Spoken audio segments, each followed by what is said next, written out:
Hello, hello, hello. How are we doing today? Good morning, good afternoon, good evening. Whatever time of day, place in the world you are coming from, I hope you are having a wonderful go. It is a beautiful but cold Friday night. To say Friday night in January 20th. That is what today is. It's been a long week. It's only been a 3-day week. Or no, 4-day week. But it's been the longest 4-day week ever. Like it just wouldn't end. Like it didn't want to end. So I don't understand. But anyway, welcome to Rush to Judgment with Jessica. And I am Jessica. It's good to see you. If you are new here, welcome. If you are returning, welcome back. Glad to have you. And well, we're like I said, it's a 4-day week and it's been long, so I've been tired, y'all, okay? As you can tell, it doesn't look any different than what I normally look, I would imagine.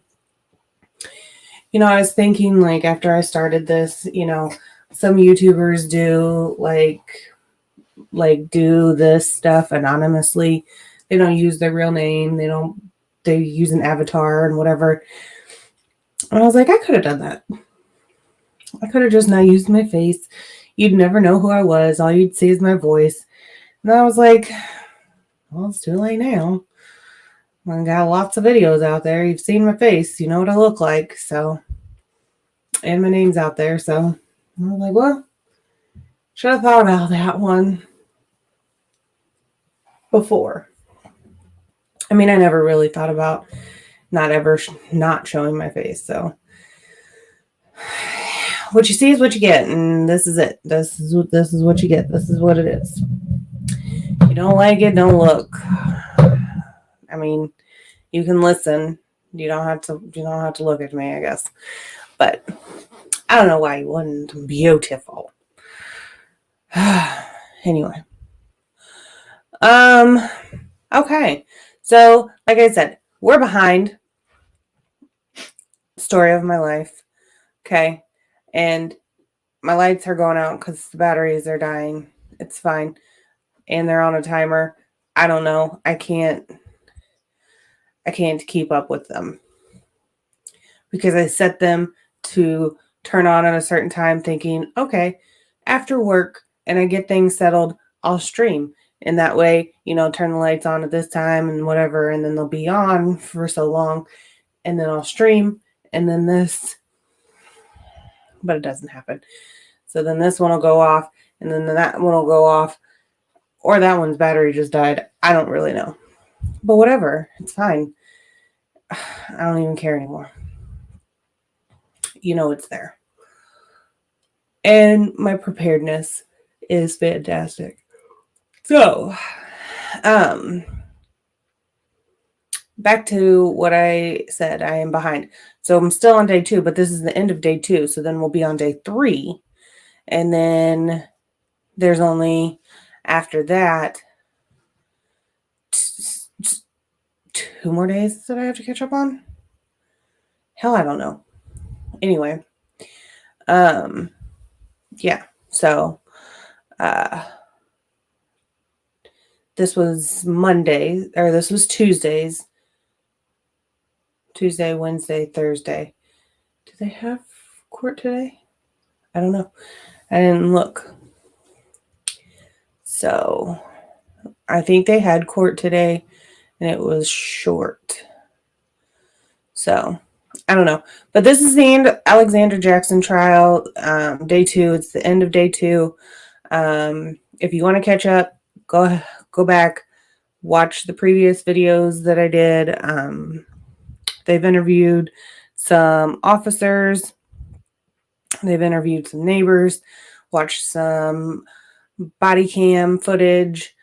of the officers got to talk about canine dog unit officer and the canine. They were real mean about the canine and how she does her job. Didn't think that was fair, but it is what it is.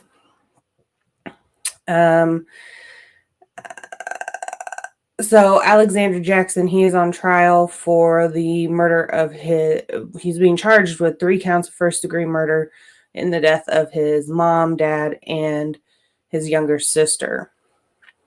And he claims there was an intruder in the home that he fought with after the intruder had killed his mom, dad, and sister. And he had fought with the intruder, and the intruder shot him in the foot and then skedaddled away. Okay? And then the canine was there and didn't pick up on a track where this intruder would have left, would have ran off, didn't pick up on a track for that. There was one of the officers was a home invasion, burglary, and detective. He didn't have any. He detectived and didn't find any indication that there was any type of suspicious activity in the neighborhood. He looked at footage from neighbors' cameras and canvassed the neighborhood and asked if there had been any suspicious activity in the neighborhood, and everybody said no. That's what the neighbors even said on the stand. Nobody saw anything, heard anything. They didn't even hear the gunshots. All they really heard or noticed was when all the shit happened, when the police and everything showed up. But, I mean, all the houses are pretty spread out. You can also go back and look. I did a tour of the house. Because I like to see what they're looking at. But, I mean, even in the police body cam, they go through the house. It gives you a good layout of what the house looked like. But I like to do it if the house is up on like Zillow or Realtor.com, which a lot of times these houses are, because they either go into foreclosure or they end up on some sort of listed recently. So there's pictures of them on the inside. So you get to look through them. And so that's nice. It helps me. I don't know if it helps anybody else, but it helps me visualize where things happened and what happened and where, when they're talking about it, it helps me. Because when they're just saying it, I'm like, I can't paint that picture in my head. So if I have something that I can reference, that helps me a lot. So if that helps you too, cool. So anyway, this is the end of day 2.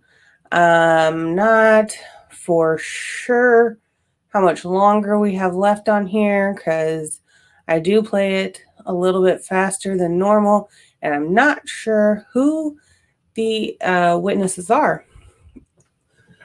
Because again, I like to watch this as we go and react with you. So, and then I just want to remind everyone that I'm not an expert, and nor do I specialize in law or anything legal. And I'm not in any way doing this for any real educational purposes. It is just for commentary, for entertainment value on my part. It gets me through trials that I'm interested in. I talk through them, and I talk through movies, I talk through shows, I talk through everything. It's kind of my way of how I do things. That's why nobody watches things with me.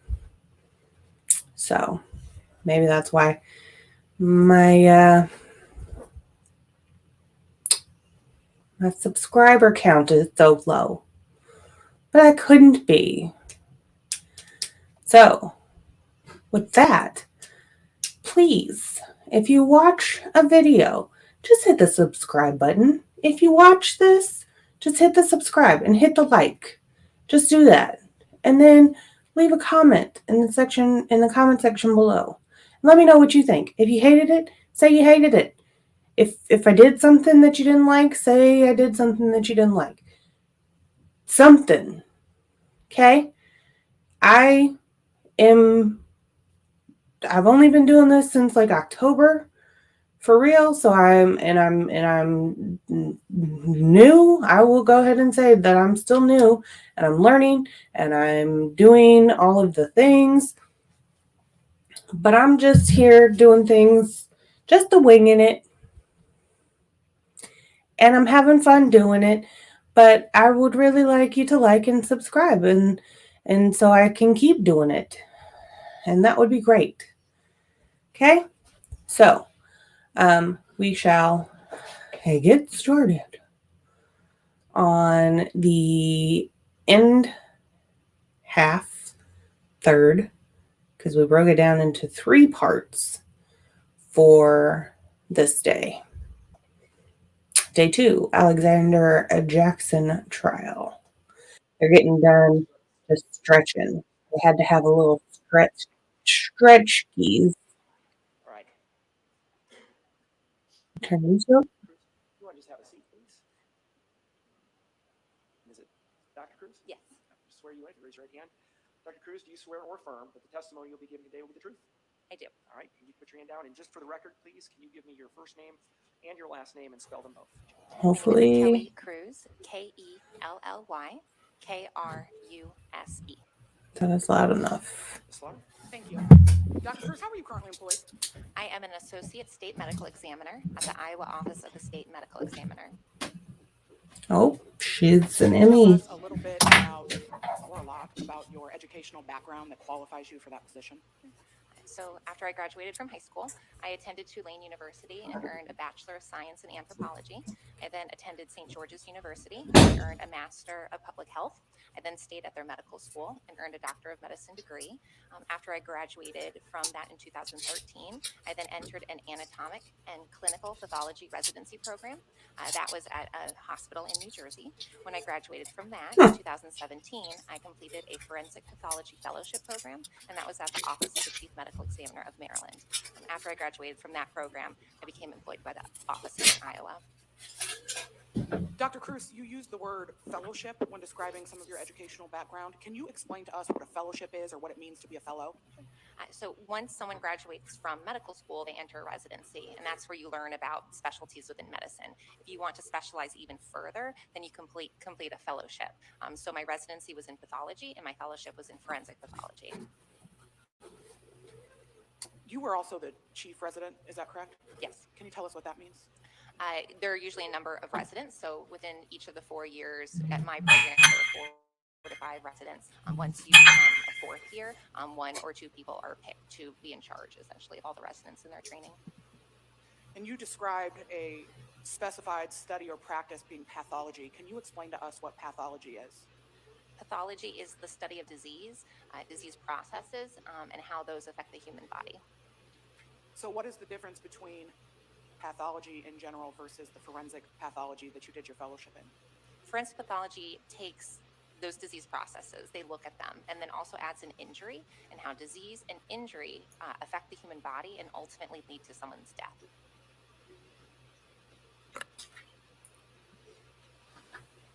Anatomic and clinical pathology, does that also differ from forensic pathology? Forensic pathology is usually found within anatomic pathology. So what is anatomic then? So pathology can be broken up into those 2 different main groups. There's anatomic pathology and clinical pathology. Anatomic really deals with kind of whole people, whole organs. So we get specimens from the operating room, we'll look at them with the naked eye, then we'll look at them under the microscope, really with the purpose of diagnosing any sort of natural disease like cancer. And then clinical pathology looks more like a cellular level. They deal with blood banking, microbiology, virology, and the big one being chemistry in the hospital. What, if any, licensures or certificates do you hold? So I am board certified in anatomic pathology, clinical pathology, and forensic pathology. And I also have a license to practice medicine in Iowa. As an associate state medical examiner, can you tell us what are your primary job responsibilities? Really, my number one responsibility at the office is to perform autopsies, write an autopsy report, and then determine cause and manner of death. Once I've determined cause and manner of death, I'm then required to sign a death certificate.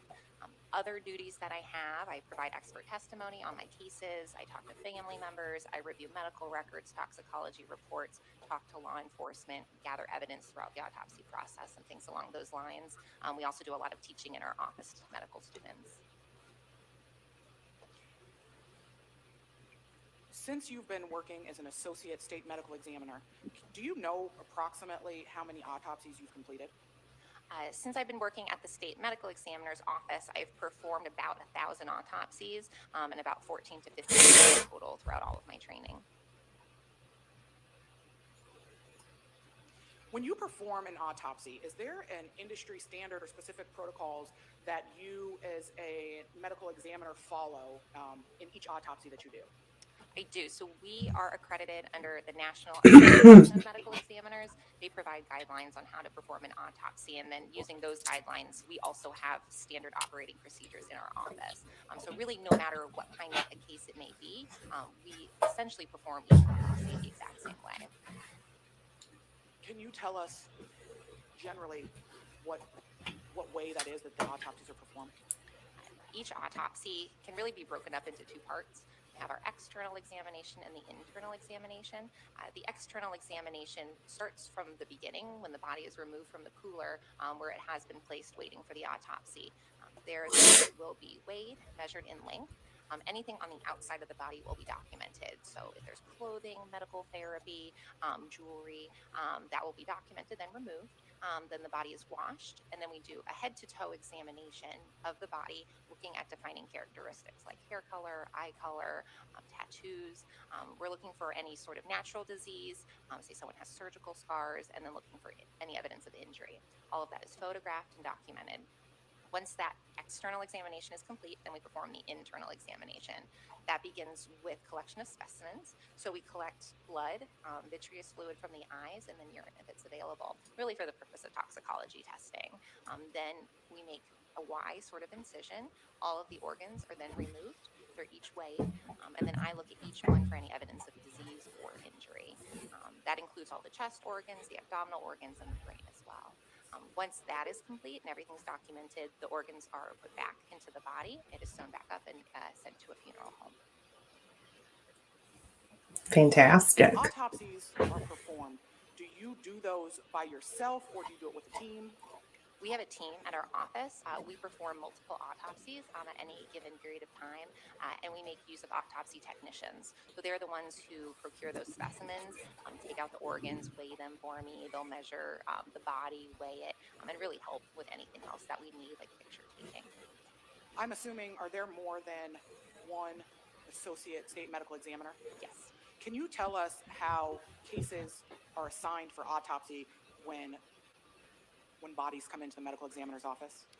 We receive bodies from almost the entire state. So we perform autopsies on individuals who die in 97 of the 99 counties in Iowa. So we have a log of when people come in, and based on availability, how difficult a case may be, we then make a schedule for the next day. The pathologist who performs the autopsies does so based on a schedule, and we receive a monthly schedule where we all rotate. Were you assigned as the associate medical examiner to perform autopsies on the body of Jan, Melissa, and Sabrina Jackson? Yes.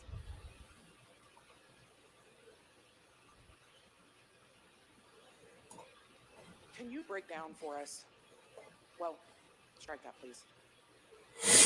Each one of these autopsies that you did on the three people I just mentioned, were those done separately? 2 were done on the same day, and then 1 was done the following day. One is started and completed before you start and complete another one? They're usually done concurrently. Speaking specifically first, Dr. Cruz, about the autopsy performed on Jan Jackson, can you walk us through? Can you walk us through the autopsy that you performed on him? So his autopsy was performed in the same standard way that we perform all autopsies. So the body was removed from the cooler. It was weighed, measured, and then documented for medical therapy, clothing. He had bags on his hands. Those were all documented and removed. And his clothing was also photographed separately. Once all that was documented and removed, his body was cleaned.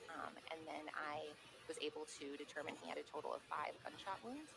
Each one of those gunshot wounds was photographed, measured, documented for any sort of evidence of close range discharge of a firearm.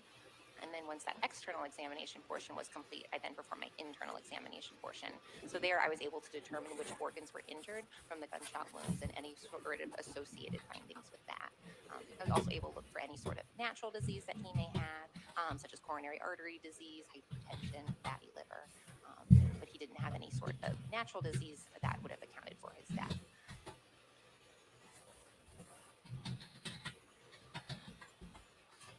When a body is delivered to the state medical examiner's office, can you explain to us the manner in which that body is received? Each body should be received in a body bag with very, very rare exceptions, and then with a lock on the zippers. That lock has a number and is photographed before we start the autopsy to show that that lock has not been broken. And that's just really for chain of custody purposes for any potential evidence. The tag that you refer to on the outside of the body bag, is that the only tag associated with the body? There's that lock with the number and then a tag with their name on it. Is there a secondary tag on the body itself? Oh, yes. Okay. And should those match? Yes. Dr. Cruz, there is a binder in front of you. If you could please open that. I would like you to flip specifically and look at the photographs previously marked States Exhibit 7 through States Exhibit 26.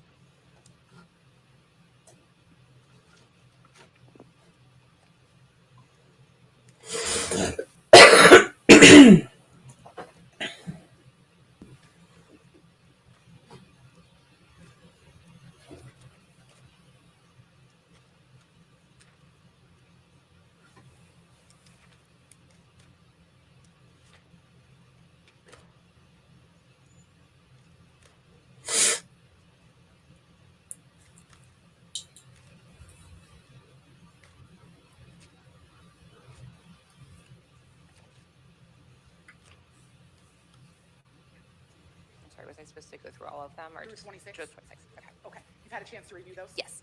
Do you recognize the photos? Yes. And are they photographs that you took? Yes. Were they taken during the autopsy of Jan Jackson? Yes. And the images depicted in these photographs, do they fairly and accurately represent your findings that were discovered during your autopsy? Yes. Your Honor, at this time, the state would move to have States Exhibits 7 through 26 admitted into evidence. Any additional objections, Mr. Johnson? No additional objections, Your Honor. States Exhibits 7 through 26. Just the ones I've May I ask already permission to said. Publish those exhibits, Your Honor.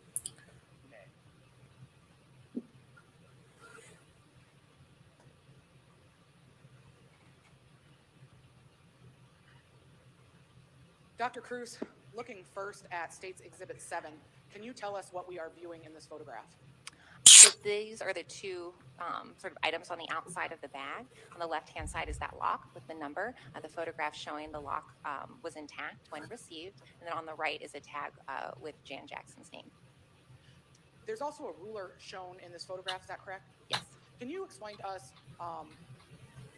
what the purpose of the rulers are in your photographs? We have a ruler in every single photograph. The ruler has the case number. So that is our state medical examiner's office number for organizational purposes. And then also for helping if you want to measure or determine how big or small something may be. Looking next at States Exhibit 8, can you explain to us what we're looking at in this photograph? This is what we would call an as-is photograph of Mr. Jackson as he was received. So this photograph was taken right As he was received. And nothing was moved. Can you explain to us, Dr. Cruz, what is on Jan Jackson's hands? Those are brown paper bags. We often have those covering the hands. They're not gonna show the body. There are gunshot wounds or a concern for any potential trace evidence. Really, the purpose is to protect the hands during that transportation process and while they're sitting in the cooler. Moving on to State's Exhibit 9, can you tell us what we're looking at in this photograph? This is the identification tag that was on Mr. Jackson, bearing his name. And did you form an opinion as to whether or not the tag on Mr. Jackson's person matched the tagging information that was on the outside of the body bag? Yes, they matched. State's Exhibit 9, can you explain to us what we're looking at here? This is a photograph of Mr. Jackson's shirt after it had been removed. I apologize, I was just made aware I referred to this as Exhibit 9. This is State's Exhibit 10. Is there a reason, Dr. Cruz, that the clothing of Jan Jackson was photographed in this case? Yes. Can you explain that to us, please?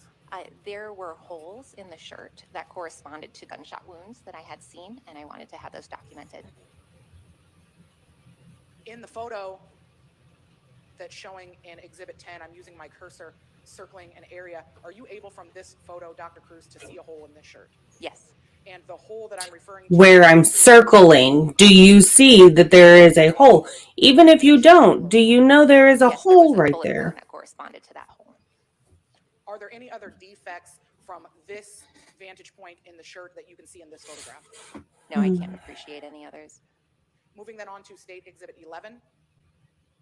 Is this a I zoomed in cannot appreciate photograph any of others. the same shirt that we just I saw in can't Exhibit 10? tell that there's any And in got a this hole. zoomed in photo, are you now able to see any additional defects in the shirt? Yes, there appears to be a second one right above the ruler.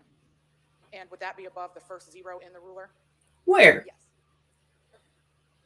That's a hole?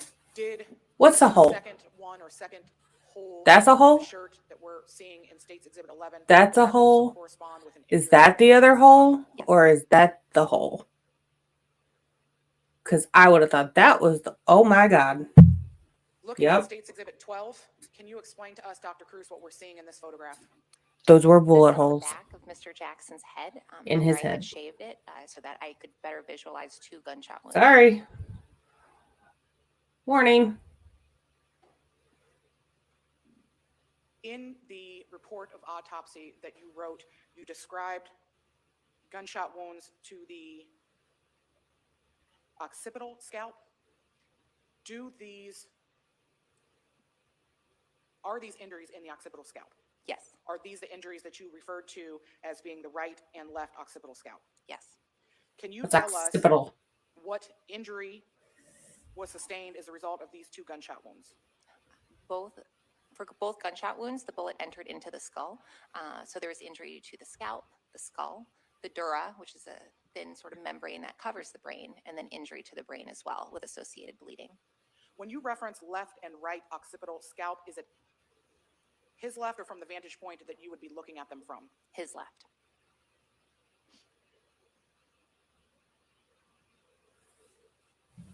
Occipital. Got a couple of these out of chronological order just to give some context, but moving next to State's Exhibit 14, can you tell us what we're looking at here? This is the left side of the upper forehead. Here is another gunshot wound. The wound, the more rounded one on the left-hand side is the entrance wound, and on the right-hand side is, looking at the photograph, is a partial exit wound. So part of the bullet broke off and exited, while the rest of the bullet entered into the skull. Yeesh. And The looking occipital at bone is the most 17, posterior 17, cranial is this the same bone. injury Yes. zoomed in? Yes. From this vantage point, the injury shown to the left side of the photograph, is that the entrance wound? Here, so the entrance wound should be more of a rounded appearance. Let me just double check. It has a weirder look to it from that angle. I can't hear you, I'm Oh, sorry. I'm sorry. It has a weirder look to it. Oh, yeah. The right side, the one on to the right, should be the entrance wound. The Yeah. right side of the The photograph. rounded, yes.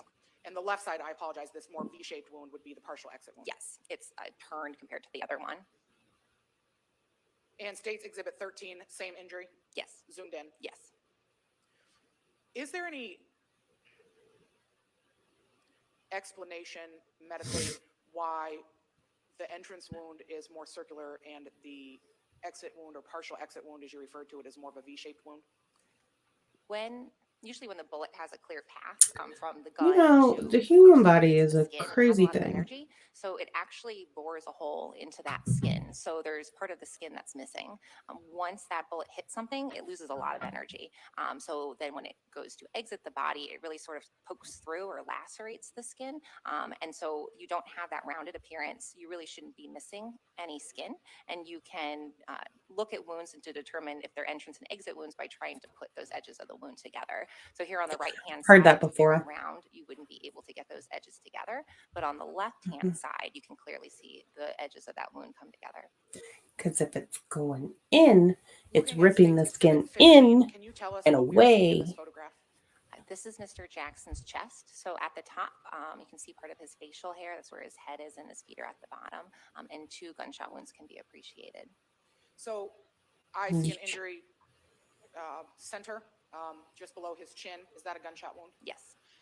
Dr. Cruz, there's some marking around the injury. Would that be fair to say? Some sort of discoloration. Yeah. Can you give us any medical explanation for the discoloration around this wound? So that blue, purple, red, purple sort of appearance is what I call ecchymosis. It's really just blood seeping into the soft tissue around that gunshot wound. In areas of your body where you have more blood vessels, you will see more ecchymosis. And here you have a lot of blood vessels in that region of the body. And you said there was a second injury in the bottom left-hand corner. There's a dark spot. Would that be the second injury that you're referring to? Yes. Is that also a gunshot wound? Yes. Shot 4 times? Looking at State's Exhibit 16, can you tell us what we're viewing in this photograph? This is the top half of Mr. Jackson's body after it had been cleaned. Here we can see those 2 gunshot wounds, one to the lower neck and one to the right side of the chest. And then we also see more of his face where we can appreciate some injuries there as well. And how would you describe the injuries seen to the face of Mr. Jackson? The injuries to the face are blunt force injuries. So the T-shaped injury is an abrasion or a scrape. He also has lacerations to his face on the right side of the nose, on the lips as well, and that's really just a tearing of the skin. And there's also bruising as well. Could the injuries that you refer to as scrape and lacerations on Mr. Jan Jackson's face have been caused from falling? Yes. Because he was face down. And then looking at State's Exhibit 18, what are we seeing here? This is a close-up photograph of one of those lacerations on the inside of the lower lip. And is it possible that these injuries to the lip would also have been as a result of falling? It's possible, yes. You're not suggesting in any way that these are bullet holes? No, they're not.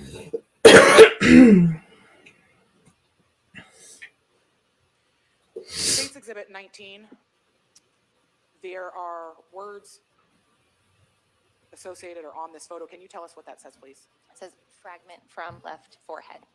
And when you say fragment, is this a bullet fragment? Yes.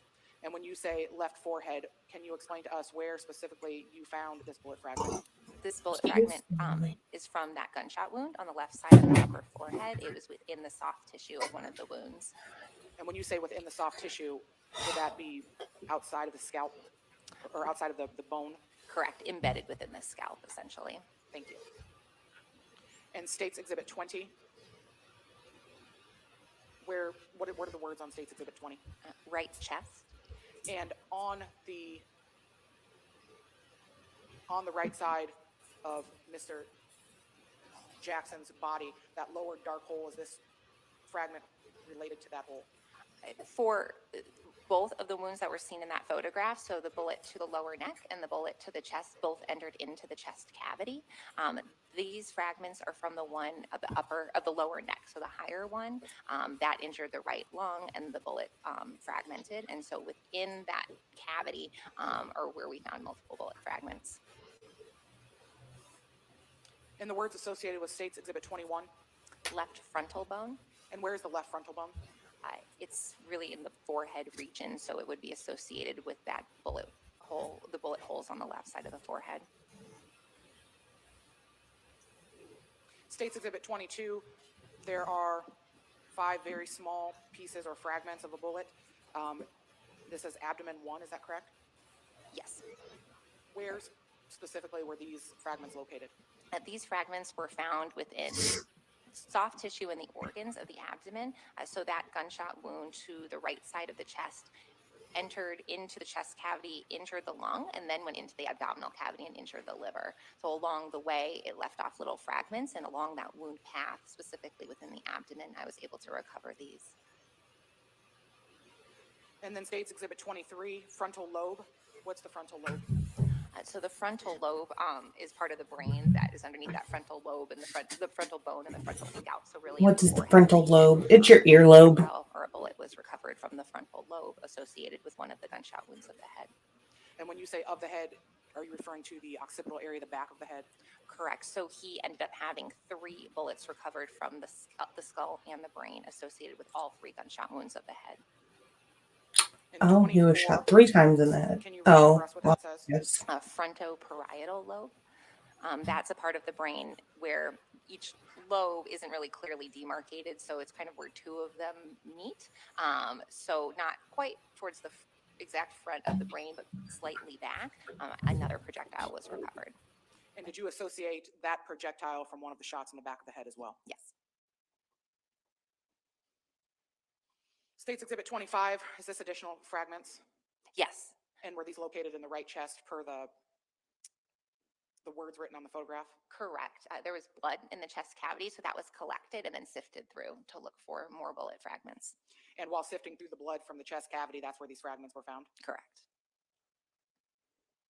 And 26. So this is a projectile from the right side of the back. That bullet that entered into the chest cavity and then went into the abdomen was then lodged in the back, and it was recovered.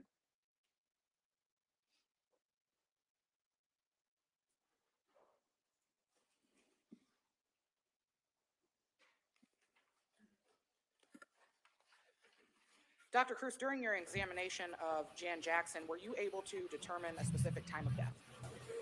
No.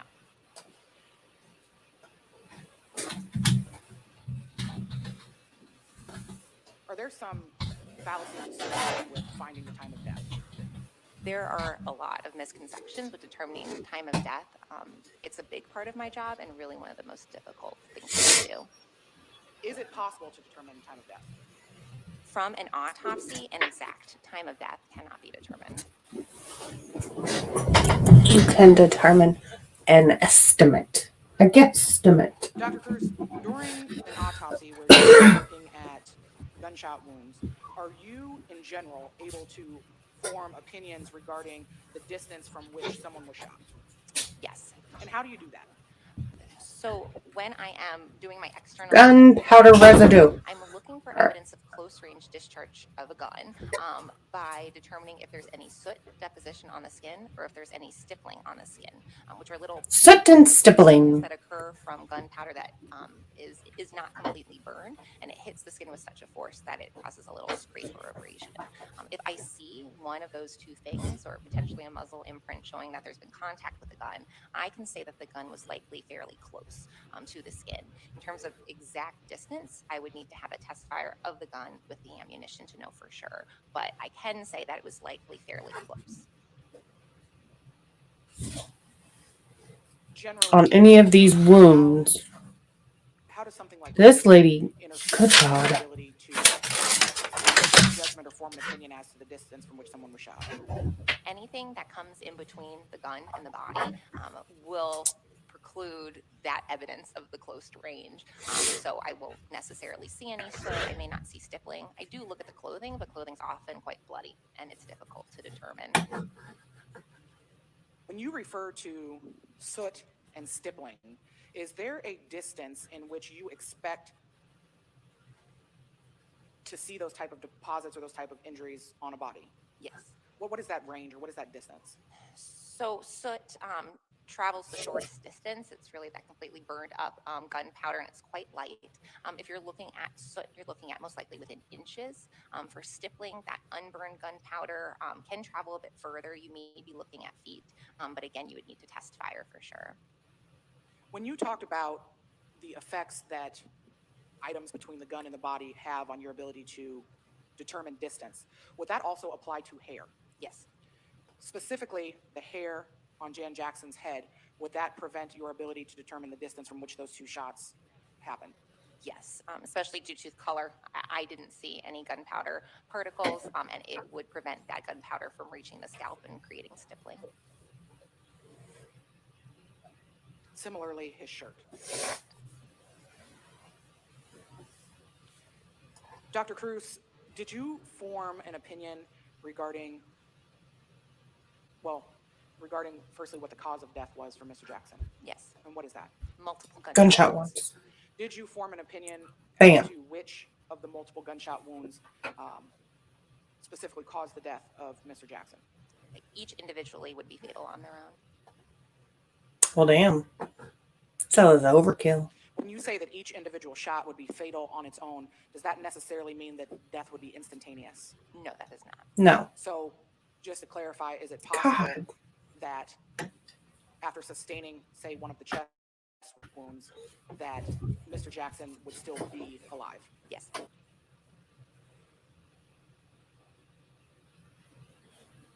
And so saying that each of the gunshots to Mr. Jan Jackson could have caused death, would it be fair to say that none of the gunshots to him were superficial? Correct. They all injured vital organs.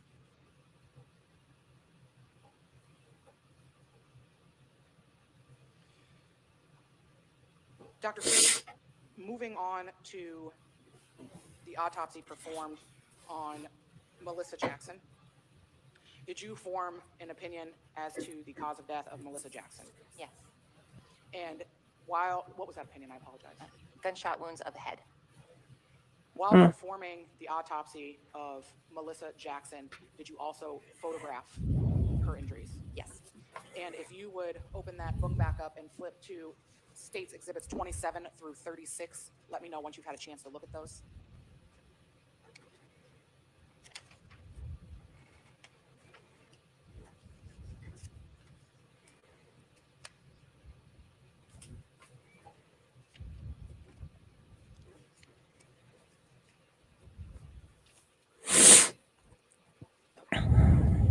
Are the photos seen in States Exhibits 27 through 36 photographs that were taken by you of Melissa Jackson during her autopsy in June of 2021? Yes. And do the photographs depicted in those exhibits fairly and accurately represent the injuries that you observed during that autopsy? Yes. Your Honor, the state moves to admit 27 and 36 of States Exhibits. Mr. Johnson? All right. I Then, State Exhibits 27 through 36. Get what his friggin' objections are in the first place. Your objections are irrelevant. Jeez. Dr. Cruz, looking first at States Exhibit 27, can you tell us what we're looking at in this photograph? These are tags from the outside of the body bag. Oh, On the that's her left body is bag. that locking tag with the numbers, and on the right is an identification tag with Mrs. Jackson's name. And this photograph is taken from the outside of the body bag? Yes. Looking next, Dr. Cruz, at States Exhibit 28, can you tell us what we're looking at in this photograph? This is an identification tag that was found on the body, also bearing Mrs. Jackson's name. And did the identification tag on Melissa Jackson's body match the identification tag on the outside of the bag? Yes. And in the States Exhibit 29, can you tell us what we're looking at here? This is an as-is photograph of Mrs. Jackson as she was received. So the photograph was taken right after the body bag was opened and nothing was moved. In this photograph, are her hands also inside of the brown paper bags that we saw on Jan Jackson's body? Yes.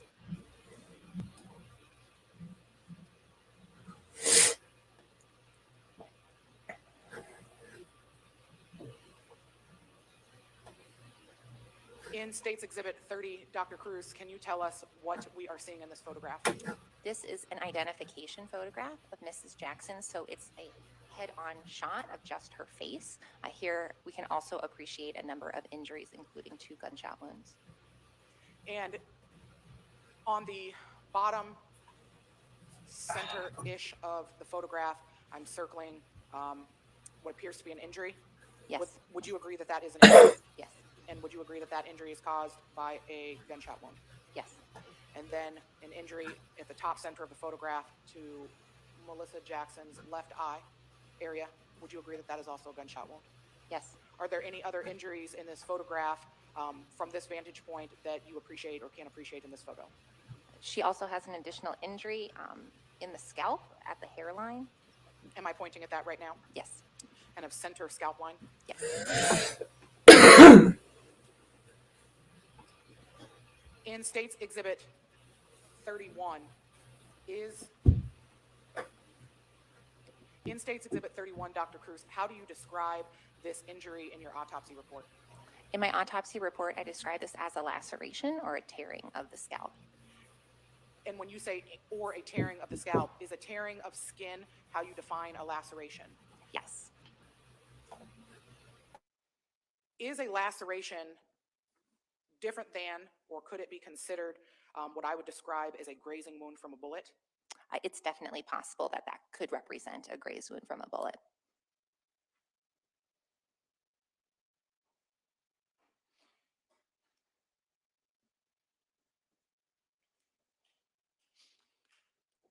In your opinion, just to be clear, could this laceration be a grazing wound? Yes. And when we say a grazing wound, can you explain what we mean by a grazing wound? A grazing wound is when the bullet makes contact with the skin, but does not truly enter into the body, and it kind of skirts along the surface of that skin. Looking then, Dr. Cruz, at State's Exhibit 32, can you describe for us what we're seeing in this photograph? This is a photograph of Mrs. Jackson's left eye. So at the outer edge, so to the right of the photograph as we're looking at it, is a gunshot entrance wound, and it's near the center of that black circle at the edge of her eye. If I put my cursor in this area, would you agree that my cursor is hovering over the actual entrance wound of that gunshot? Yes. I'm missing day 3. Can you explain to us what this dark circle is that surrounds the entrance wound? That dark circle represents densely deposited soot. So that's soot that came out of the barrel of the gun and then deposited onto that skin. shit. And it's pretty deeply embedded in the skin at this point. Also surrounding that wound, so Good going to the God. outer edges of the black circle, mostly toward the bottom edge of it, we see little teeny tiny puncture sort of marks, little red dots. That is stippling. So that's that unburnt gunpowder making contact with the skin and causing an abrasion. Can you tell us what the embedding of the soot and the stippling shown in this photograph tells you? That he was very These, fucking to me, close. represent that gun was likely Was- quite close to the surface of the skin, most likely within inches.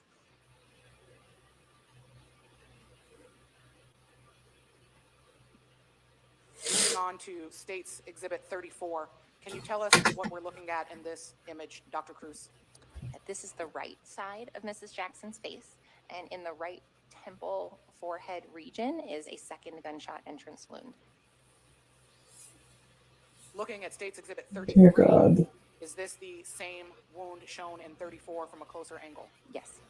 In this photograph, or while you performed your autopsy, did you observe regarding the injury to the right temple any of the same stippling or soot deposits around this injury? No, I did not. There is some black sort of discoloration you can see at the top area, but really doesn't have that soot-like appearance to it. It's just more so discoloration of the skin that has a darker tone. And based on the lack of soot and stippling shown in the injury to the right temple area, did you form an opinion regarding the distance from which this injury occurred? Due to the lack of those findings, I can't say how far away the gun was. I just don't have evidence that it was up really close.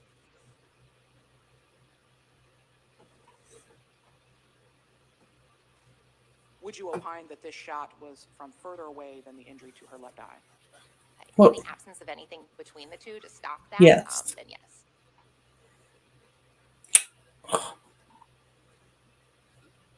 And in State's Exhibit 35, can you tell us what we're seeing in this photograph?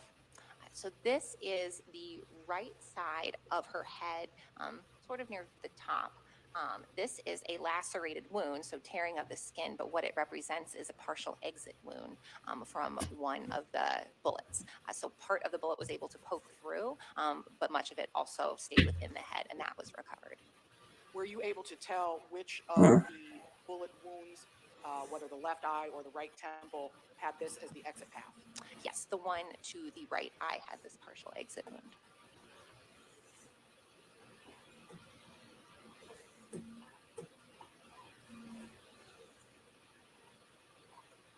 And can you tell us, Dr. Cruz, what we are seeing in State's Exhibit 36?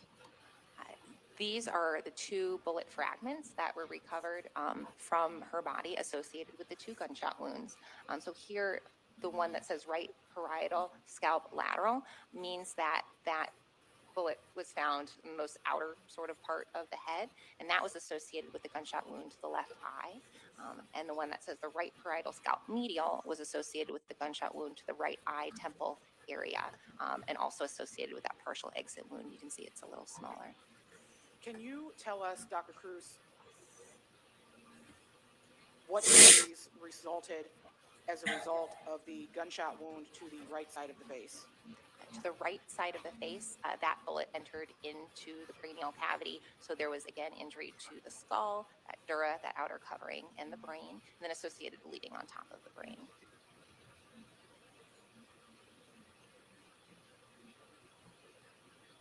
And what about the injuries as a result of the gunshot wound to the left eye? The gunshot wound to the left eye also injured that skull, the dura, the brain, and then that left eye itself, and had associated bleeding with that. You mentioned earlier in your testimony that the cause of death related to Melissa Jackson was gunshot wounds of the head, correct? Correct. Were you able to establish which gunshot wound specifically was the fatal shot? No. Could either of them been fatal? Yes. You also then performed an autopsy on Sabrina Jackson, is that correct? Correct. And Dr. Cruz, can you tell us whether or not you formed an opinion as to the cause of death for Sabrina Jackson? Yes, I did. And what was her cause of death? Multiple gunshot wounds. Dr. Cruz, if you can look in that binder one more time for me, please, specifically focusing on exhibits 37 through 49. Let me know once you've had a chance to review those.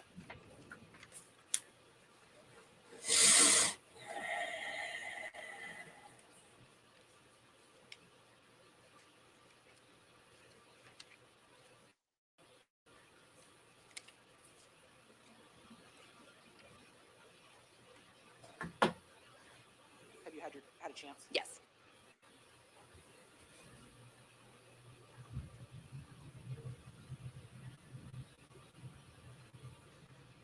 Dr. Cruz, the photos that you observed in exhibits 37 through 49, were those photographs taken by you during the autopsy of Sabrina Jackson? Yes. And the photographs that are depicted in those exhibits, did they fairly and accurately show the images and injuries that you observed during that autopsy? Yes. Your Honor, at this time, the state would move to have exhibits 37 through 49 admitted into evidence. Mr. Johnson? No additional objections, Your Honor, than what has previously been stated. All right, then at this time, State's Exhibits 37 through 49 are admitted. Permission to publish those exhibits, Your Honor. You may.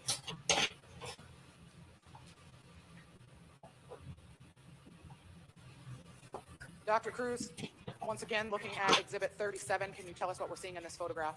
These Body are bag. 2 items on the outside of the body bag. So that locking tag with the number and the identification tag with Ms. Jackson's name. And in exhibit 38, Oh, Jesus, Lord, have mercy. I'm sorry. His photograph of Ms. Jackson as she was received. So the photo was taken right after that body bag was opened.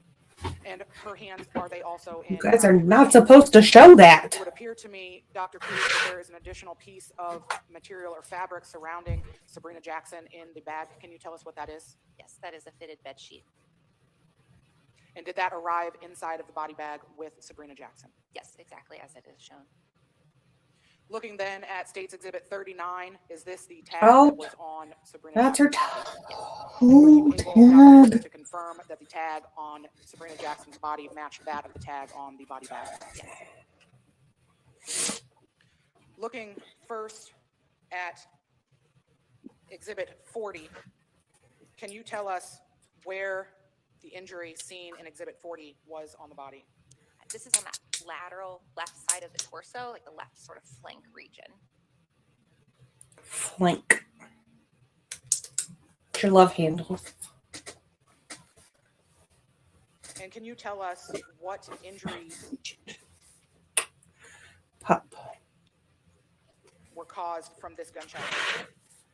Here, the bullet entered into the abdominal cavity. It first injured the diaphragm, which separates the chest from abdominal cavities. It then injured the stomach and the liver before exiting on kind of the right side of the anterior torso, kind of the front region.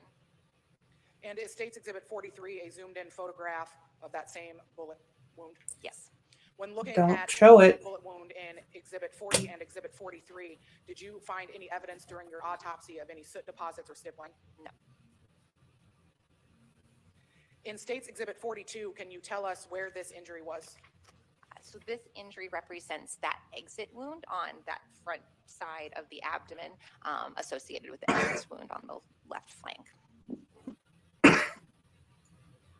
And State's Exhibit 41, can you tell us what part of the body we're looking at here? This is the right arm. So it's the anterior portion, meaning if your arms are down and your palms are facing forward, it's that front part. Was there anything as far as a projectile recovered from either the wound to the abdomen, what I would refer to as the stomach area, the side, or that arm? There was one projectile recovered, and it was in the arm. When you wrote your autopsy report, Dr. Cruz, how many different gunshot wounds did you attribute to these three injuries that have been shown in Exhibits 40, 41, 42, and 43? I counted those as 2 gunshot wounds, so one to that abdominal stomach area, and then one to the arm. And was there an additional gunshot wound that you found on Sabrina Jackson's body? Yes. Looking at State's Exhibit 44, can you explain to us what we see here? This is Miss Jackson's left eye, and at Oh, the outer God. edge of that upper eyelid is a gunshot entrance wound. Can you describe for us the injuries that resulted from this gunshot wound? This gunshot wound injured the eye, then injured the skull, dura, and the brain, and caused bleeding onto the brain. Dr. Cruz, Jesus regarding Christ. Sabrina Jackson, did you form an opinion regarding the cause of death? Yes. And what was that opinion? Multiple gunshot wounds. Your Honor, will you darken my screen for 1 second, please?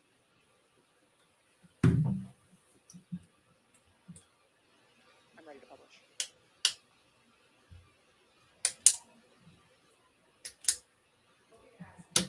Excuse me. Looking at State's Exhibit 45, Dr. Cruz, can you tell us what we are seeing in this photograph? This is a photo of Miss Jackson's body after it has been cleaned, and that clothing and the bedsheet have been removed. In this photograph, are you able, or are we able to see the wound that you labeled in your report as B, the lateral left side of mid-abdomen? No, it's right on that lateral edge, so you just can't appreciate it from this photograph.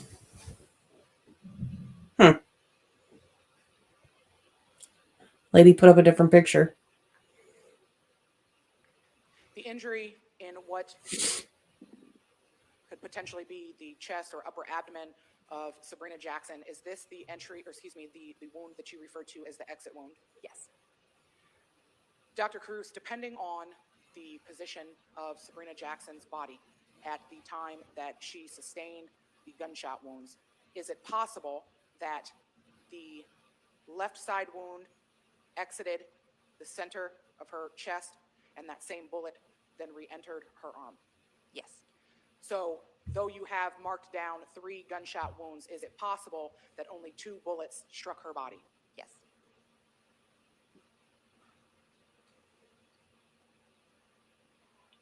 With a 22?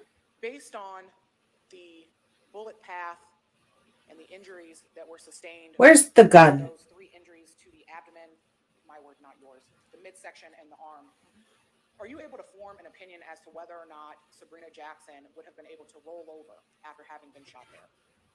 She definitely could have been able to move.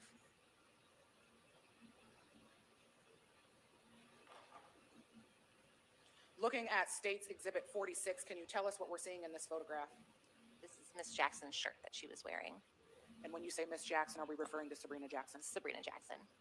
Dr. Cruz, just briefly, there were not photographs taken or similar photographs laid out like this of the clothing worn by Melissa Jackson. Is that because there were no defects to the clothing? That is correct.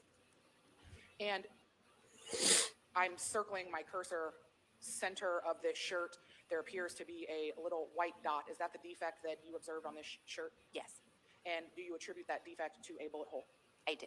And would that be the exit wound bullet hole that you referred to? Yes. State's Exhibit 47, is this that same bullet hole zoomed in? Yes, it is. And State's Exhibit 48, can you tell us what we are seeing here? This is the bullet that was recovered from the soft tissue of the right arm. And in State's Exhibit 49, what are we seeing? This is a fragmented bullet that was recovered from the head associated with that gunshot wound to the left eye. And when you refer to it as fragmented, what does that mean to you? To me, it Pieces means to it represents pieces. one bullet that had broken into pieces. Can you describe for us, Dr. Cruz, where on or where in Sabrina Jackson's body this Oh, projectile jeez. was taken from? Her So eye. most of these are tiny fragments that I believe, if I remember correctly, came from bone, but most came from that right parietal region. So actually looking back at Melissa Jackson's injury with that lacerated exit wound and where she also had bullets recovered, I also recovered this fragmented projectile from Sabrina Jackson.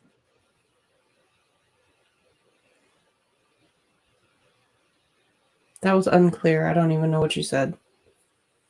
Were you, Dr. Cruz, able to form, I can have the lights back, please. Were you able, Dr. Cruz, to form an opinion regarding the distance from which Sabrina Jackson was shot in her left side? I did not have any evidence of soot or stippling, so I was not able to determine range of fire.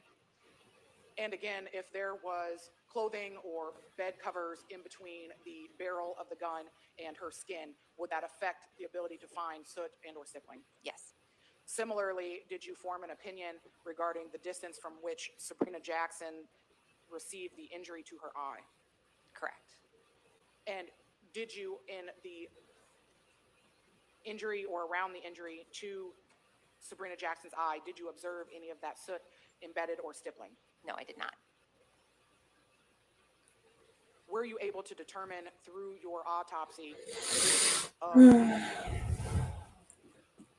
gunshot wounds to Sabrina Jackson actually caused her death? Similar to the other gunshot wounds, each one is potentially fatal. However, the gunshot wound to her head would have been more rapidly fatal.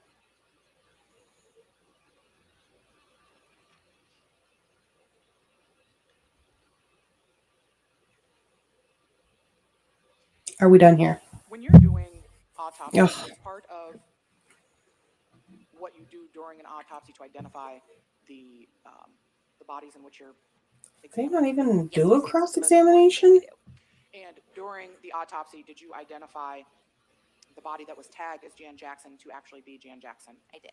And the body that was tagged as Melissa Jackson, did you identify or did you identify that body to be Melissa Jackson? Yes. And the body that came in that was tagged as Sabrina Jackson, did you also identify that body to actually be Sabrina Jackson? Yes. I don't have any further questions, Your Honor. Mr. Johnson, cross-examination. Thank you, Your Honor. Good afternoon, Doctor.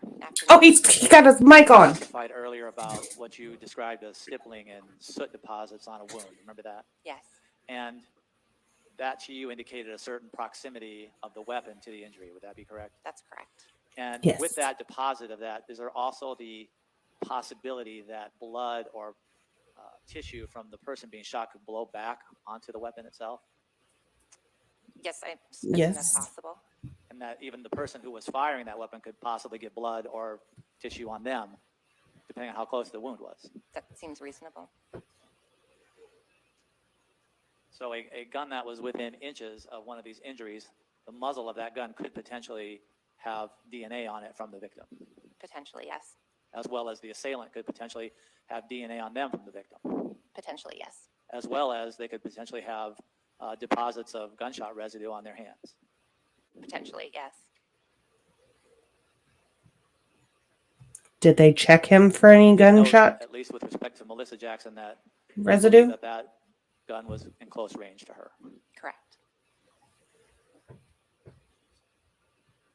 You also, as part of your job, you do a toxicology analysis as well, don't you? Correct. And that's just to make sure that any of the victims didn't have any excessive amounts of any kind of drugs in their body. Is that one of the reasons? Correct. And none of the victims in this case had any drugs of abuse in their body, did they? Correct. No alcohol, right? No. It was very heroin, early in the morning. right? Correct. No cocaine, any of that, anything like that. No, not that was detected. No. And you are aware of the effects of these drugs that it might have on the human condition, right? I'm aware they can have effects, and they do affect everyone differently. And are you Oh, aware we're of going to ask fentanyl? about fentanyl. And what is fentanyl? Fentanyl is an opioid, and it is prescribed in a hospital setting, but is now quite common outside of the hospital. In the hospital setting, what is it used for? It is used to help with pain, and it's used often in conjunction with sedatives for different procedures. Is it true that fentanyl is 50 times stronger than heroin? I'd have to look at the numbers, but it's much stronger, yes. And it's also 100 times stronger than morphine? Yes, and as a caveat, morphine is part of heroin. Okay, thank you for that. And some of the side effects of fentanyl can be extreme euphoria, is that right? It can have different effects on different people. And it can also cause confusion. I suppose someone could get confused. I mean, but these are some of the indications with that drug that are commonly known, correct? I assume it's on, I know there's a long list of different side effects of different sort of medications, and I wouldn't argue that that's not part of the list. But you would agree that it can affect anybody differently. Correct.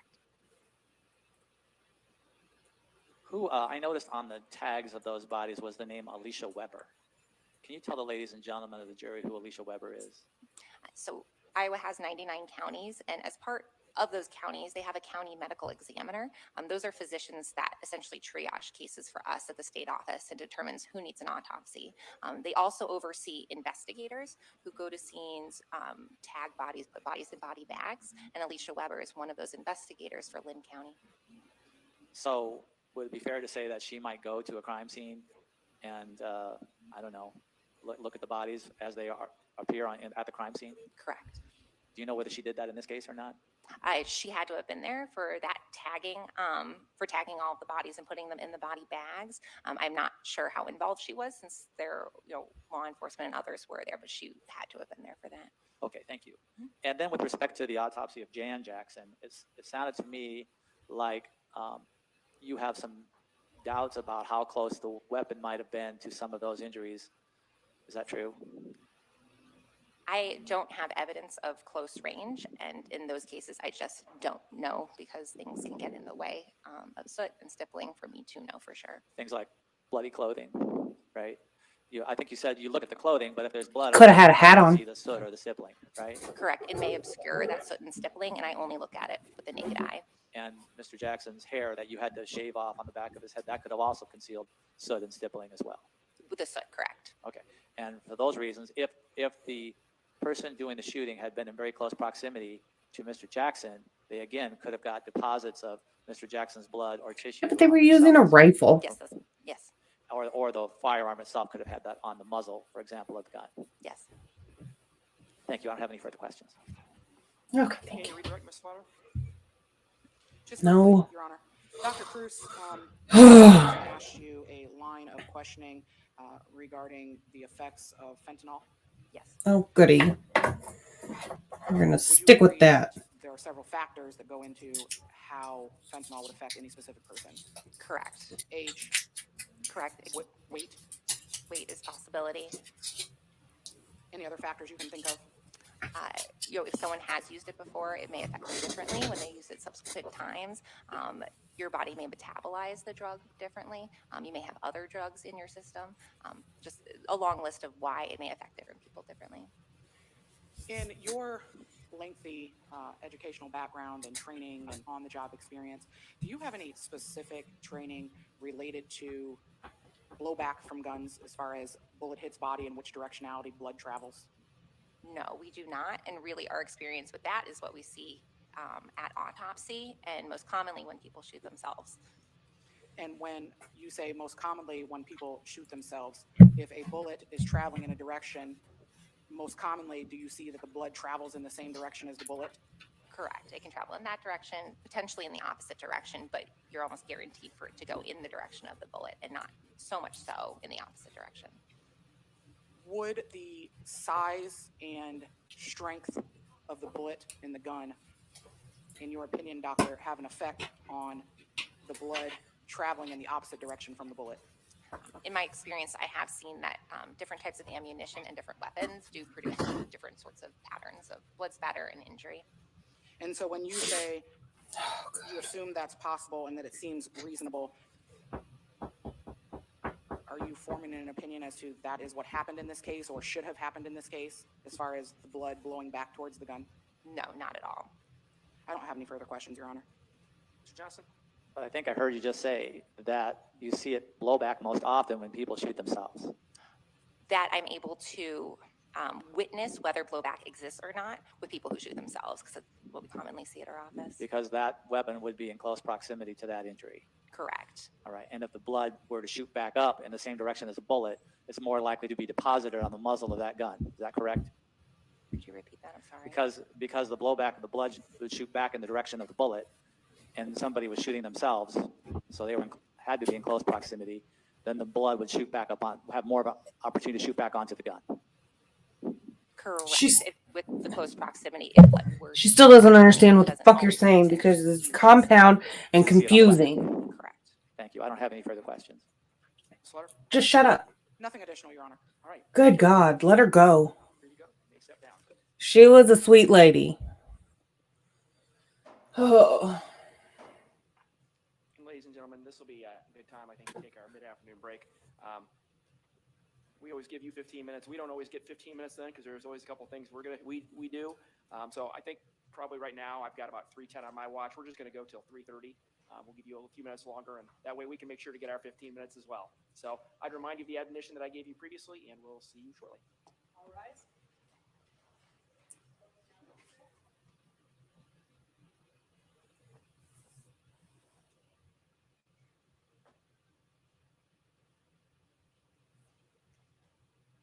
Dude, I don't like the facial hair and I don't like the man bun. I don't like it. It's not a good look for you, Boy Scout. All right, go ahead and have a seat. What you got, Just Judge? one thing I want to clarify for the record, I think pretty easy, but obviously with the photos, you'd already made your objection, Mr. Johnson, but with respect to, I think, the autopsy photos for Melissa Jackson, 27 through 36, you stated something to the effect, other than as stated at the bench. I just want to make it clear there was no additional bench conference related to objections. The objection was made on the record previously and addressed then. So I just want to, so the record's clear, there was no additional objection made at the bench that's not part of the record. Is that correct, Mr. Johnson? No, Your Honor, I misspoke there. I just meant the same as the previous two. I knew that to be the case, but I just wanted that to be clear. Then I think we can go off the record at this point. You guys just want to come up with it? No.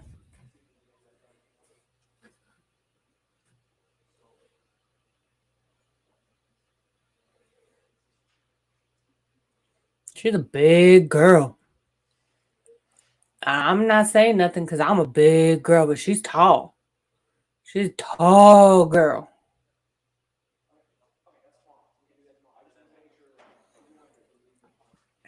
She towers over everybody there.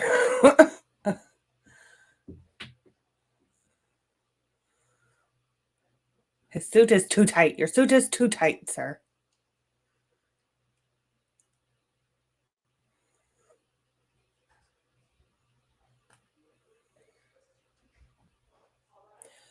Move it along. Move it along. You're taking too long. You're taking too long. I don't want to see all of your moles. I don't want to see all of your moles. Excuse me, sorry.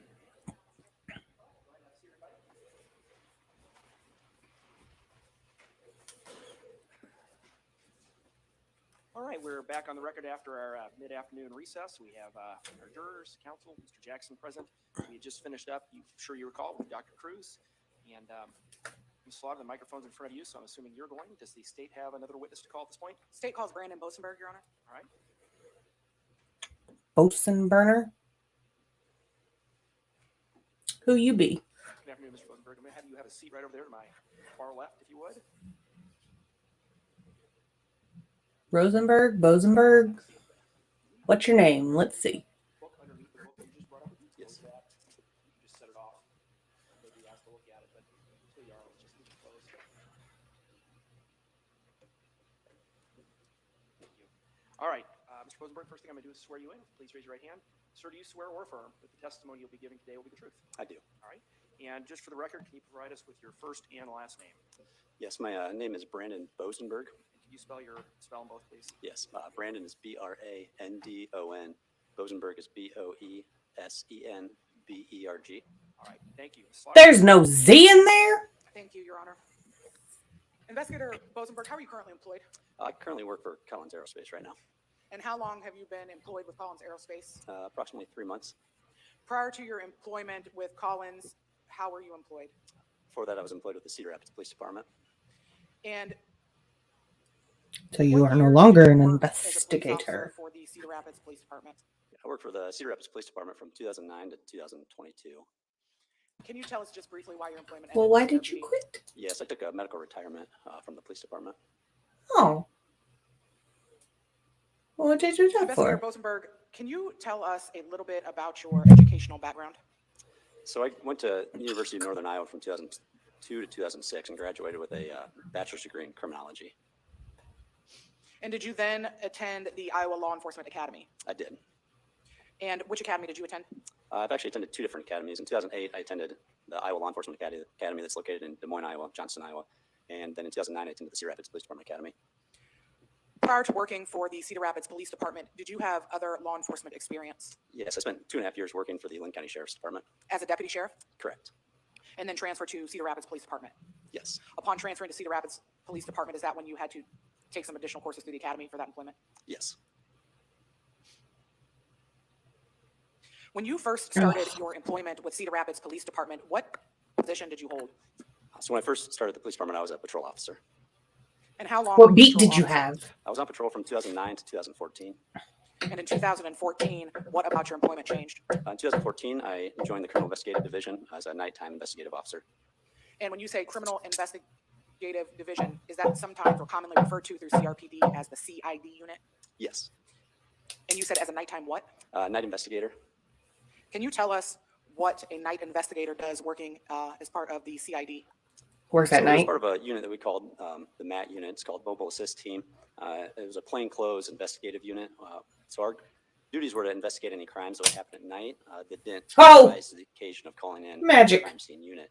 So we would process crime scenes. We would do investigations, mainly that happened at night. When you A were real part of good the name. MAT team, tell us how you would become involved in different investigations. So frequently, as patrol officers would You get sent to could get calls and assigned. realize that an investigator was needed to follow up with the case. That's when our unit would get called to come in and finish the investigation. Now, you said that you would participate as part of the MAT team in investigations that did not rise to the level of needing the crime scene unit to come in. Is that correct? Correct. Where is that line drawn where it's something that the MAT team or the mobile assist team can handle versus bringing in the crime scene unit? One of the clear lines was homicides. As a MAT investigator, we wouldn't investigate homicides, but we would investigate assaults, serious assaults, narcotics, crimes. If a homicide happened, then the crime scene unit would come in and handle that. So So if you somebody possibly could do a died, shooting as long as it didn't result in a death, Yes. or a stabbing as long as it didn't result in a death. Yes. And you said also narcotics, so drug deal type of investigations. Yes. How does a police officer come to be a part of this mobile assist team?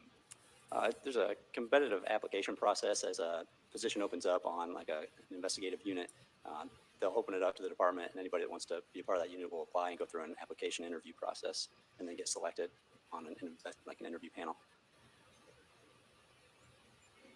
Once you are selected and chosen to be part of this mobile assist team, are you then equipped with additional training, specialized training that assists you in doing the jobs that come with that? issue. There's so once you're part of investigations, even as a patrol officer, me specifically, I've attended numerous different trainings and classes and seminars over the years. And so when you become a part of the investigative unit, you take classes that are tailored towards investigation. So throughout my years as an investigator, I went to multiple different classes throughout those years. Without going into specific details about each of these trainings, can you give us an idea or a couple of examples of the types of training that you would receive in addition to basic training that would be necessary for your job as an investigator? Sure. So a couple. So I I don't went to understand what you different just. interview technique classes. I went to a 2-week homicide class. Various different classes that cover a lot of different aspects of investigations. I went to a handful of narcotics-related investigation classes. Then later on, I attended some other more specialty schools. And what type of specialty schools did you attend? So later on, I became a member of the crime scene unit, and I attended a week-long photography school. I went to a week-long crime scene investigation school, and also attended a latent print examination, just technically called the Science of Friction Ridge Detail class. Science and friction ridge detail? Sorry, Science and Friction Ridge Detail. Is that fingerprinting? Yes.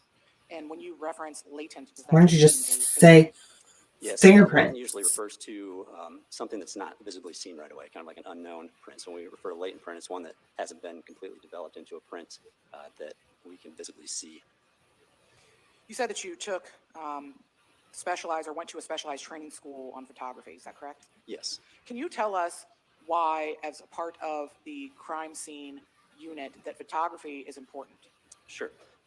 Photography is very important with crime scenes. During any type of crime scene, we only get one chance to fully document that crime scene. And one of the best ways to do that is through photography. Photographs are good indefinitely. So once we take those, it properly documents how we saw the scene and different aspects of the scene.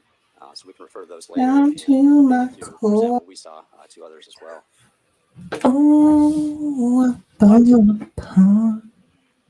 Should I get some LED lights in here?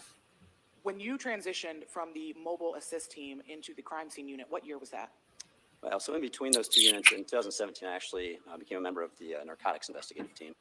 And so from 2017 to January of 2020, I was with narcotics, and then in January of 2020, I joined the crime scene unit. What did you do when you were with the narcotics unit? Narcotics was all about investigating narcotics crimes. So we would Ouch. run a lot of different narcotics investigations. And then to get onto the crime scene unit or into the crime scene unit, can you tell us what that application process looks like? Yeah, very similar to each process that I've been through in the investigative unit. There's an application process and an interview process that I went through to get selected for that position. So in one capacity or another, would it be fair to say, Investigator Bosenberg, that you were an investigator in one capacity or another from 2014 through 2022 when you retired? Yes. Other than Can we get to the point in the crime scene unit, were you a part of any other investigative units? what he's here for? How, if at all, does the crime scene unit differ from that of the mobile assist team? So the crime scene unit is mainly designed to investigate crime scenes and do evidence processing at the station. Whereas on the MAT unit, we weren't investigating crime scene. We were just proactive officers in plainclothes and plain cars out doing kind of like a hybrid patrol function as an investigator. But as a crime scene unit investigator, our sole job is just investigating crime scenes and processing evidence from crime scenes. How do you come to be involved in a case that requires members of the crime scene unit to show up? There's a few different paths to getting involved. All kind of depends on what we're doing. A lot of times, if a big event happens, commanders that will be on patrol will either notify commanders in the investigative division, and then that filters down to the resources that are needed to handle a case. So in bigger cases, we're usually notified through our commander. Other times we all have police radio, so we would be listening to the radio frequently, and we might hear an incident come out over the radio that we might understand to know that needs a crime scene unit investigator. I am no longer listening. When you either get sent or hear a call and are going to respond to the crime scene.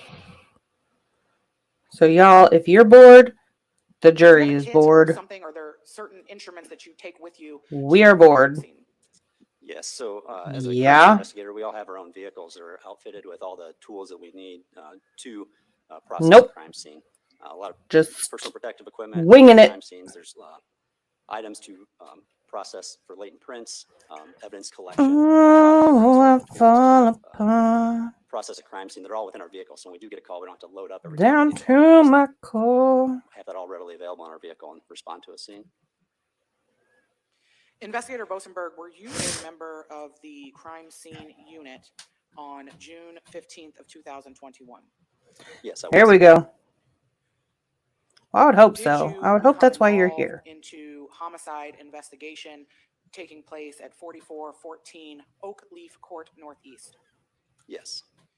Can you recall specifically regarding that case how you came to be involved?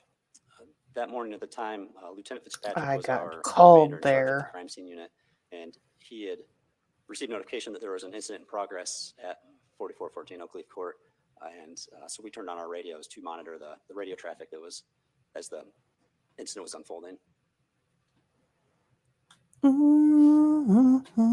When you got the call about that incident, as you call it, what information were you provided? Girl, you prior to called it heading in an that direction? incident.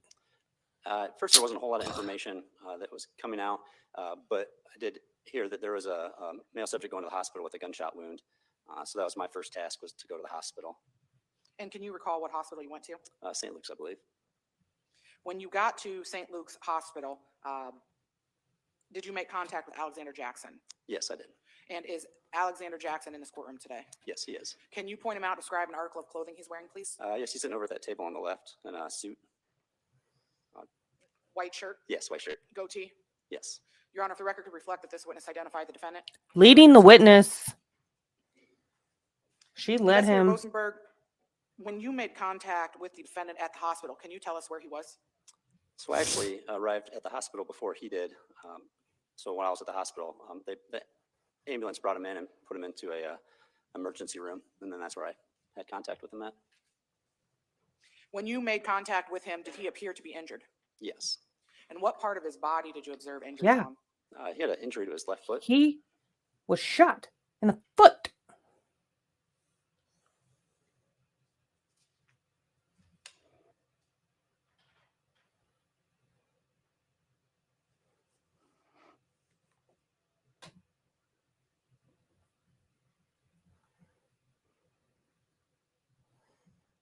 Ooh, I fall apart.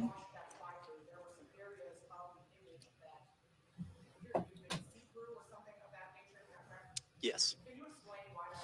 Yeah, sure. So, no, sorry. The fly through, when I created the fly through, it was done at an elevated angle. But obviously the laser scanner, we didn't put up that high in the air. So when the laser scanner's on the ground, it's much like a camera. Whatever the laser scanner can see from its current vantage point is what's captured. So like a lot of times there might be a roof line that wasn't there or some walls behind like a tree. Since the laser scanner couldn't see that in its various positions as we moved it around the house, that actual data of like that roof line wasn't captured. So it's actually capturing the data from underneath it that we had taken inside the house. So that's why you might see like an open roof line or a section of a wall missing. Oh.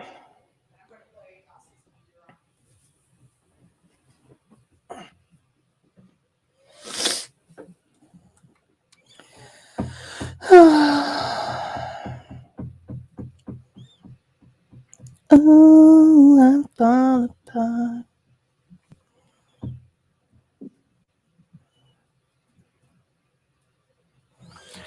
Oh my God. Can we be done now? Can we be done now?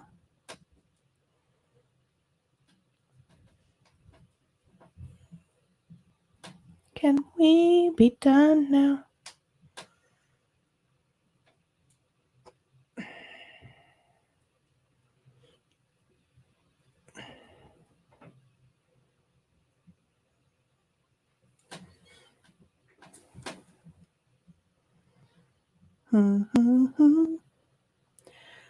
Boop-a-doo, boop, boop, boo-doo. Boop-a-doo, boop, boop, doo-doo. What are we doing? Anybody know? Because I don't know. Oh. But we don't see it. Maybe they can see it. Oh, jeez.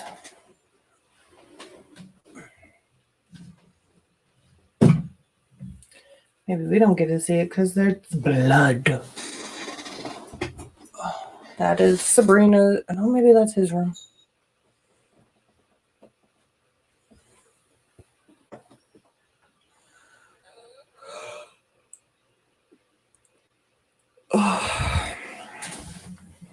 What is happening?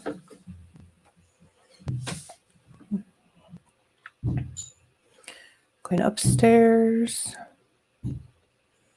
There's holes in the floor. I don't think those are there.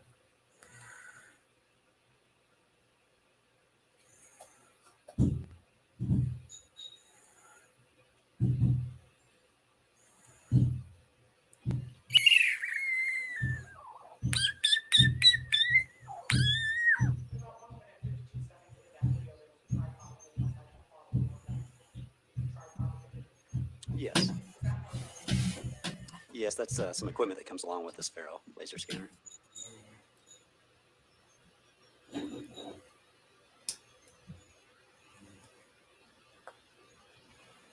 I mean, that's pretty cool. Give him that. It's a pretty neat piece of equipment.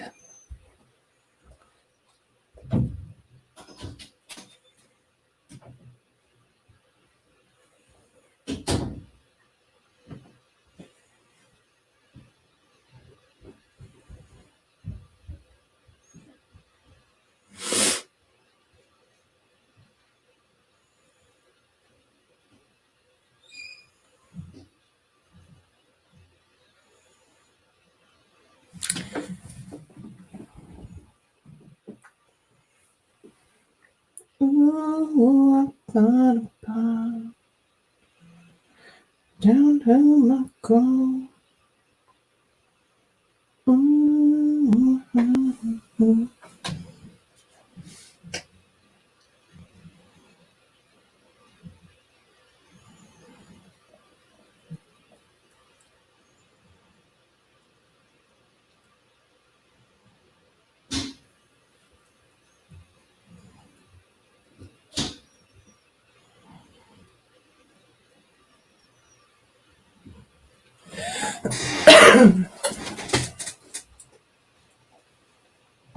Okay, well, this is dumb.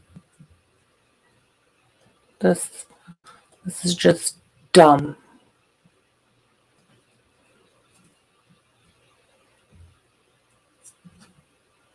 It'd be cool if we could see it all, but we can't.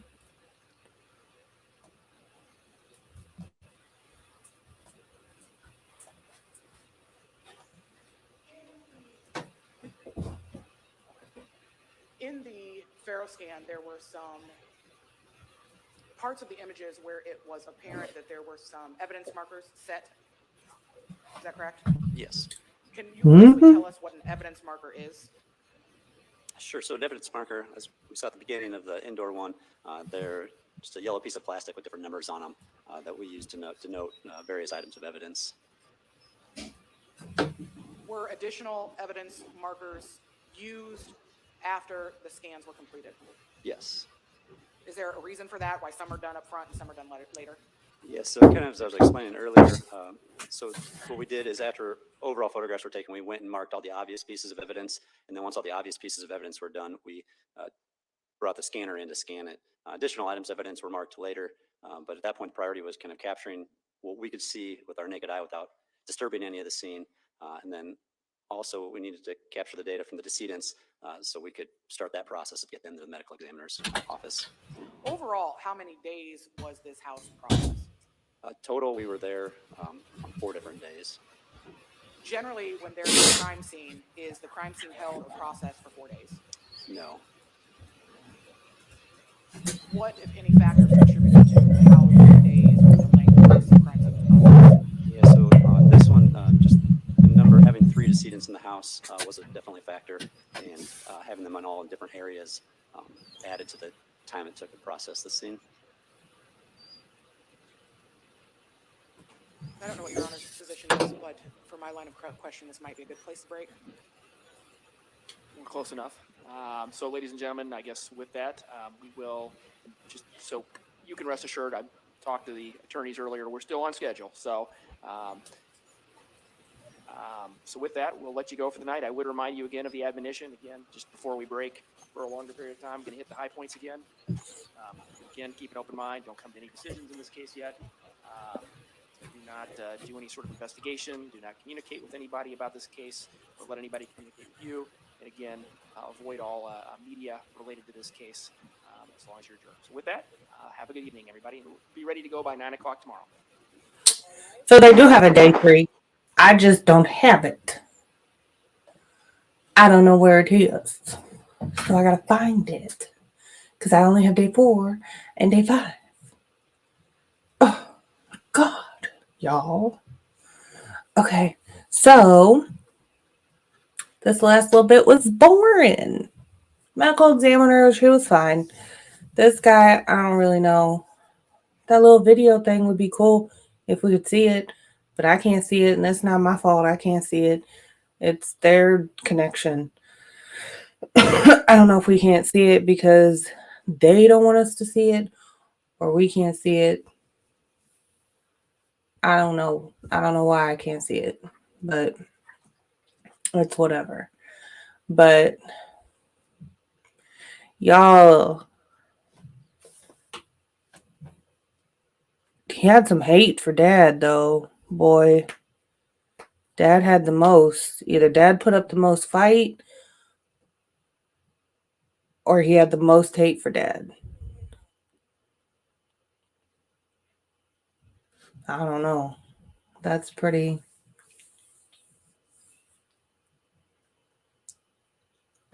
Like, it's almost like he wanted sister to be quick and mom to be quick.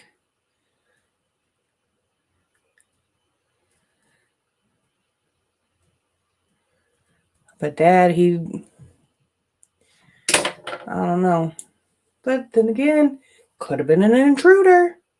And Dad was the first one. And he was the biggest. And the intruder came in. Or Dad was asleep down on the couch. No, because they were all they all had to have been asleep. Because Mom was in her bed, sister was in her bed, Dad was what, on the couch? In the living room? Like, they didn't expect any of this. They were definitely caught off guard by the whole thing. For sure.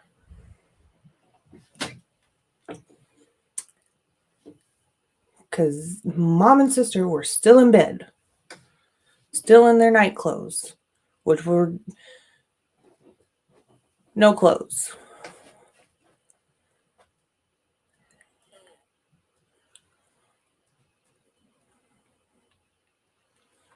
But my thing is, like, if it's an intruder, okay, cool, that's an intruder. But my thing is, if it's him, why though?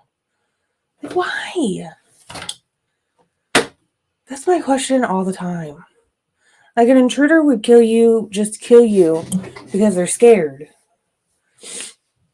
But you kill your whole family. Why? Doesn't make any sense. I don't understand. Just leave. I don't know.